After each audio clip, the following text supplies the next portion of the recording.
కార్తీక పురాణం 22వ అధ్యాయం. పురంజయుడు కార్తీక పూర్ణిమ వ్రతం చేయటం. పురోహితుడి మాటలు విన్న పురంజయుడు మర్నాడు సూర్యోదయానికి పూర్వమే లేచి శాస్త్రం చెప్పిన విధానంలో స్నానం చేశాడు. విష్ణాలయానికి వెళ్ళి దీపారాధన చేశాడు.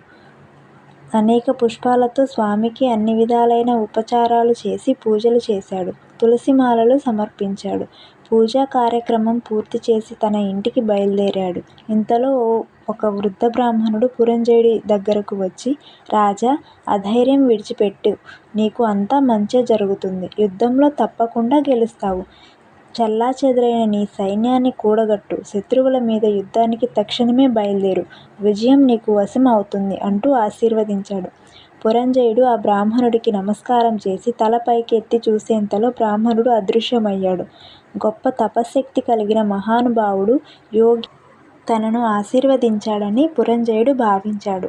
తన సైన్యాన్ని సమీకరించి శత్రురాజులపై యుద్ధాన్ని ప్రకటించాడు. శ్రీహరి ఆశీర్వాదం పూర్తిగా ఉండడంతో పురంజయుడు సైన్యాలు శత్రు సైన్యాలను అతి తేలికగా మట్టుపెట్టాయి.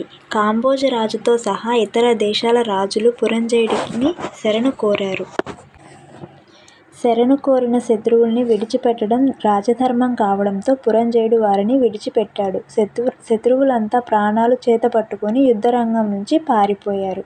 అయోధ్య రాజ్యం తిరిగి పురంజయుడి చేతికి వచ్చినందుకు తన రాజ్యాన్ని కాపాడుకోగలిగానన్న సంతృప్తి పురంజయుడికి కలిగింది. ఓ అగస్త్య మహర్షి, శ్రీహరి కటాక్షం ఉంటే శత్రువులు మిత్రులుగా మారుతారు, విషం అమృతంగా మారుతుంది. అదే దైవం ప్రతికూలంగా ఉంటే తాడు కూడా పాముగా మారి కాటేస్తుంది. దేనికైనా దైవబలం ప్రధానం. దైవబలం పొందాలంటే ధర్మకార్యాలు చేయాలి. అలాంటి ధర్మకార్యాలు కార్తీక మాసంలో చేస్తే మరింత ఎక్కువ పుణ్యఫలం కలుగుతుంది. కార్తీక మాసంలో శ్రీహరిని సేవించిన వారి కష్టాలన్నీ చిటికెలో మాయమైపోతాయి. జాతి కులంతో సంబంధం లేకుండా కార్తీక వ్రతాన్ని ఎవరైనా ఆచరించవచ్చు. ఉత్తమ కులంలో జన్మించిన ధర్మకార్యాలు చేయకపోతే దైవబలం కలగదు. తక్కువ జాతిలో జన్మించిన ఉత్తమ భక్తితో దైవారాధన చేస్తే మోక్షం తప్పకుండా కలుగుతుంది. దైవభక్తికి జాతి భేదం అడ్డురాదు. కార్తీక మాసంలో ఎవరైతే శ్రద్ధగా విష్ణువుని పూజిస్తారో వారు తక్కువ జాతిలో జన్మించిన పరమ వైష్ణవులుగా అందరి మన్ననలను అందుకుంటారు. ఏ జాతి వారైనా సరే సంసార సాగరాన్ని దాటడానికి విష్ణు పాదాలు శరణు వేడాల్సిందే.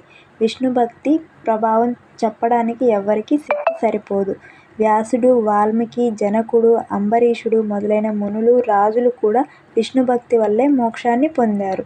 తన భక్తుల్ని శ్రీహరి కంటికి రెప్పలా కాపాడుకుంటాడు. శ్రీహరి లోకాన్ని పోషిస్తాడు. అందువల్ల తన భక్తులకు ఎటువంటి ఆపద రాకుండా తాను అండగా ఉంటాడు.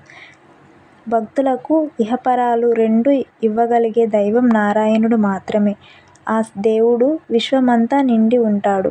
విష్ణుభక్తి పూర్తిగా ఉన్నవారికి మాత్రమే కార్తీక వ్రతం చేసే భాగ్యం కలుగుతుంది.